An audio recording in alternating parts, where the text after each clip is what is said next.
Hello everyone, this is Ritz and welcome to my channel Word Platter.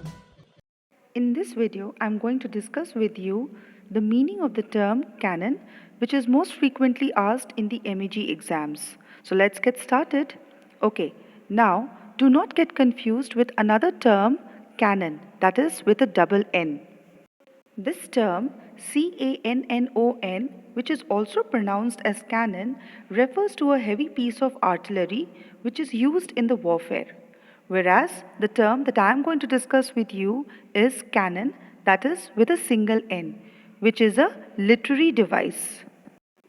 Children, you can take down the notes as and when I'm explaining it to you. I've made it in points so that you can easily understand and you can elaborate it in your own words.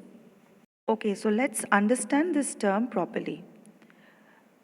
This term, canon, was derived from a Greek word, canon, Kanon, which means a measuring tool, यानी नापने का यंत्र. या हम यह कह सकते हैं कि यह एक ऐसा नापने का यंत्र है या मेजरिंग टूल है या कानून है जिससे हम किसी भी चीज़ को नापते हैं या उसे जज करते हैं. So as you can see in point number 4, that canon, that is Kanon, canon refers to a general law, rule, principle, criteria by which something is judged.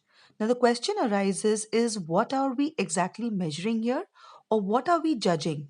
So canon is a literary term which is used to denote or refer to a collection of books which were considered as authentic or which were judged as authentic. Okay.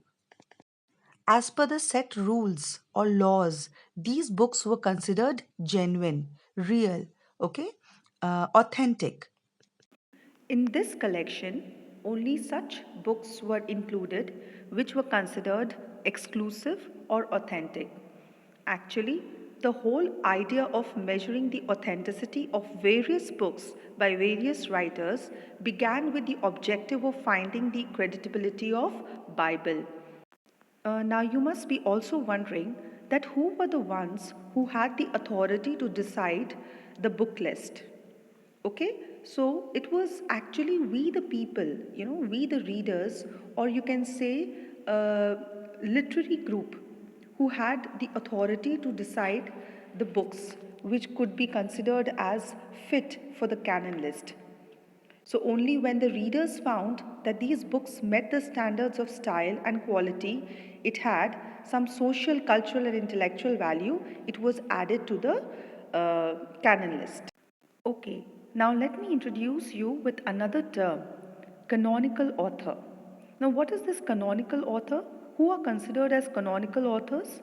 Okay, now these authors whose books are recognized as stylistically excellent and highly reflective of the tenor or had a long term influence across the society are considered as canonical authors. Okay, so I hope you've understood the meaning of canonical author. Now let us go on to the next step now, that is, let us discuss some important points about canon list. Canon list was believed to be Eurocentric and male dominated, and all the Eurocentric work was included in the canon list. That means initially only such books which were written by male authors and Englishmen were included in the canon list. We always had female writers as well. But since the canon list was found to be discriminated as it was Eurocentric and male dominated, which means that the books written by the male authors and the Englishmen were only selected for the canon list, the women, they started writing under the pseudonym or you can say male pen name so that, they can get recognition. The authors of the 19th century wanted to increase their chances in the man's world. They did not like to declare themselves as women because they had an impression that the authors are liable to be looked upon with prejudice, and hence their writings would not be taken seriously as a writer. Now, few examples of such female authors are who wrote under the male pseudonyms are Mary Ann Evans, Emily Bronte, Elizabeth Gaskell, and so on. Secondly, the way these books are selected depends on both the style and content, mainly on the social and political consideration related to serve. So we can see that it was all about the Western canon.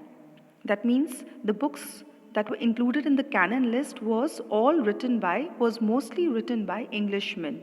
So it was all about Western canon. So, and this Western canon was such that it presented the Western canon in the most positive way. So, on one hand, we had Western canon, that means the books written by Englishmen, and on the other hand, we had apocryphal books. Now, what are these apocryphal books? Now, those books which had anonymous writers, or in other words, I can explain you as the books with unknown authors. Okay, such books were termed as apocryphal. Now, such books, no matter how good they are and met the standards, they were not included in the canon list. In the next point, we have classic books. So, any classic books of art, it can be anything like on painting, art, pottery, etc., are considered exemplary. Such books were considered exemplary and they were included in the canon list. So we can see that canon includes or covers all the various fields such as of literature, dance, art, music, etc. It also includes all the different classic traditions and Vedas as well. Now let us see which all publishing companies included the books in the canon list.